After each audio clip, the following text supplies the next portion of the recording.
Hello YouTube, I am Matt, and welcome to another Feather and Inkwell fountain pen review. One I saw people ranked with very good things was this now back to Moonman branding, which is known as Mahjong, the P136. So this is a piston filler, and this is of course kind of another Mont Blanc knockoff, and I got mine in midnight blue.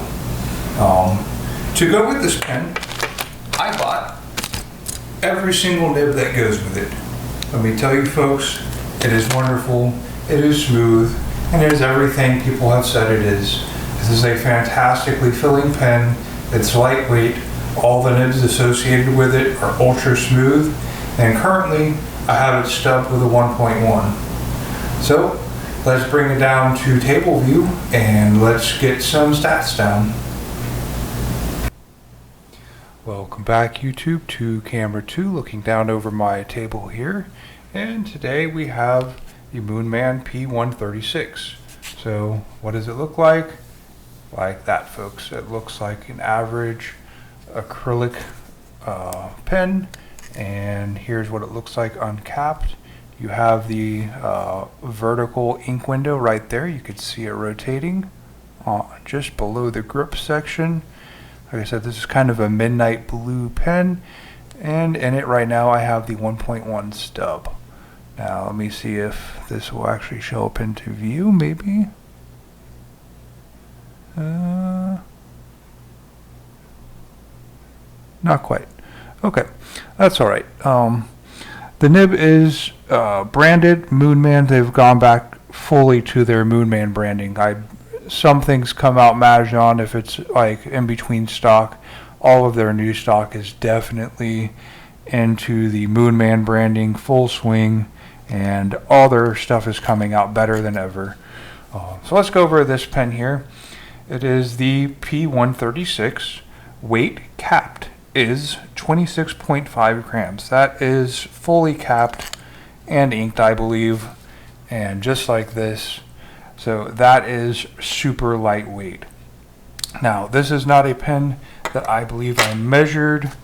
Well, I did measure capped, but uncapped is 5 inches, which is just short of my optimum 5 and about a quarter or half of what I like, but it is still a very good writing amount to hold on your hand like that uncapped. Very comfortable.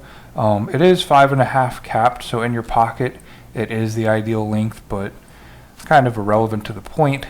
Here we have some writing samples. We have the medium, which provides a decent flow and a nice thick line.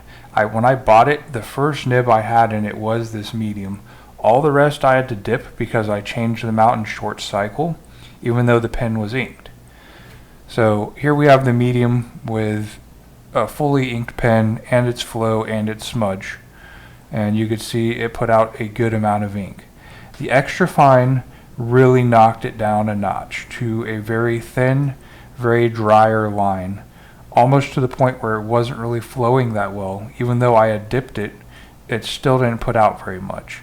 It was, however, super smooth, and it flowed over the paper well. It just didn't put out that much ink, and so it kind of came out a little bit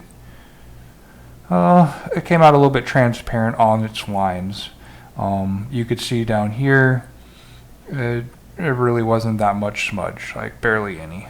And so with that, I went on to the fine over here, and you could see in the fine, there we go. The fine came back to a nice full line. It had a good amount of smudge. The lines were nice and thick, good shading in it. Progressing up to the 1.1 stub that I have in it now, very nice for a stub nib. The lines down are nice and thick. The cross lines are nice and short and fine, and everything is just beautiful. So smooth, and back to having plenty of ink flow. And just a little sample here. This is one of my daily drivers now, and it writes absolutely beautiful on fountain pen paper. Nice ink flow, as you could see. So One of my favorite pens currently is this pen. Super light in the hand, super smooth to write with. Pick it up and write with it. It inks beautifully. You may have to try to burp out a little bit of the air to get it all out of the piston system, but such as is life. That's one of the very few things I could say kind of off about it, is it can be a little bit finicky to ink, but overall it has beautiful flow.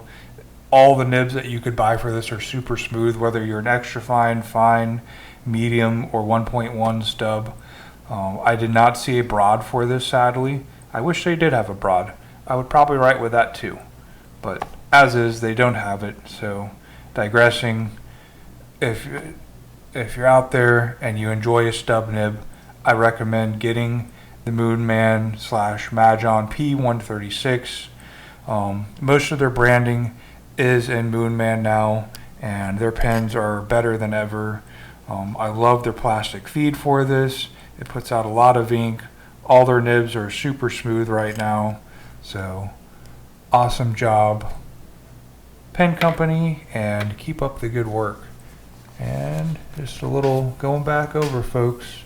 Pretty good. See you on the flip.